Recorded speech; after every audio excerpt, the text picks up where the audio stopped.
So this event ID, it will show you which account was locked out and from which machine.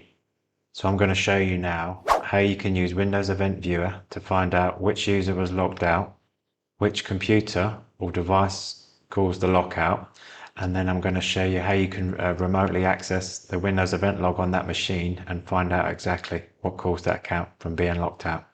Okay, so logged on to the domain controller within Windows Event Viewer under Security, we're going to filter the log and we're going to look for event ID 4740.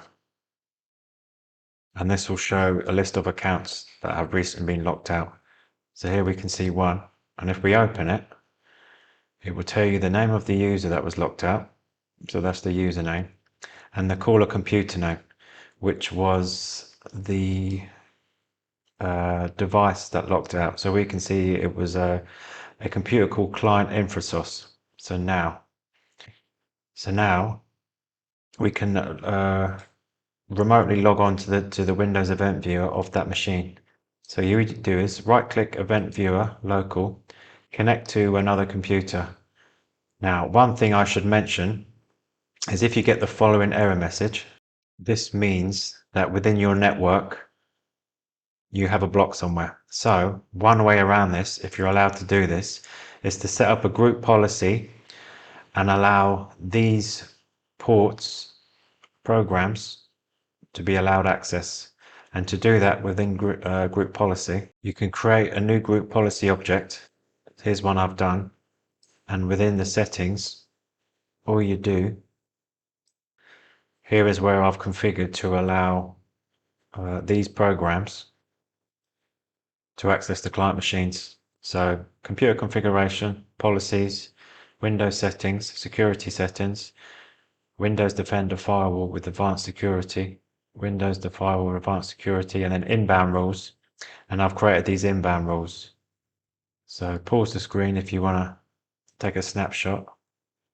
Basically right click, new rule, and you simply click next,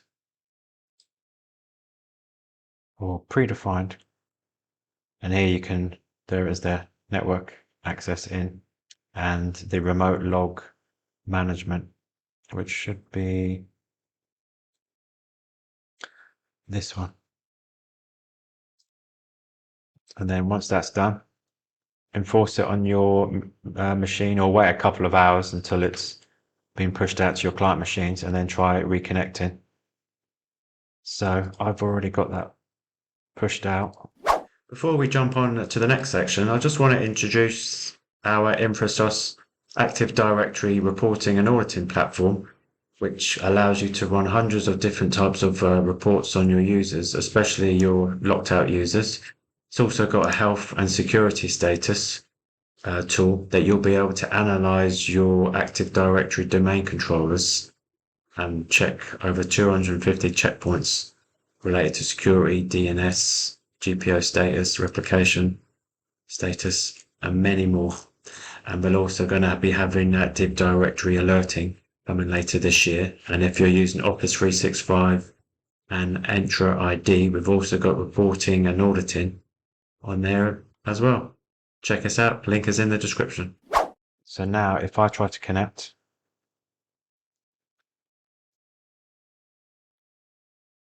I'm now on that machine. So I can go to, on the machine, I can go to the security log, and then on here, I want to filter and look for event ID 4625.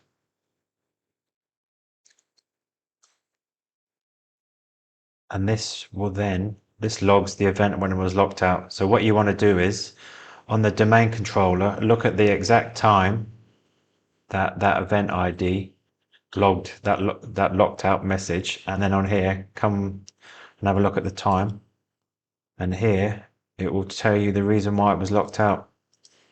So a logon type 2 and failure reason unknown username or bad password.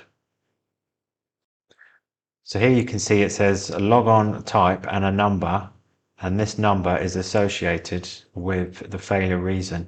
And here is a list of each logon type 2. So if you want to check, see if any of these corresponds with your logon type 2 number or logon type number. So on this list, here as you can see the logon type codes. So here you can see the logon type code 2 I have, user entered the wrong password. So on your machine, have a look, what logon type code do you have? And here you can see, it might give you an idea of what caused the issue. So logon type 3 could have been calls from a mobile phone device or a network share. Perhaps they've got old credentials on a network share, or this one could be using old credentials on a batch file, or 5 servers configured with wrong password. 6 could be something to do with proxies. Number 7 could be when the workstation was unlocked, they used the wrong password on a screensaver. And then 8, network clear text. 9, new credentials. Someone tried to use the run as command but with the wrong password. Or logon type code 10, user typed the wrong password while logging in via terminal servers or remote desktop. 11 could be cached credentials. So they could have cached credentials stored locally. Same for 12. And 13, cached lockout. This was locked with the network credentials that were stored locally. So this is a good little list to have a look, take a screenshot, or come back to this video.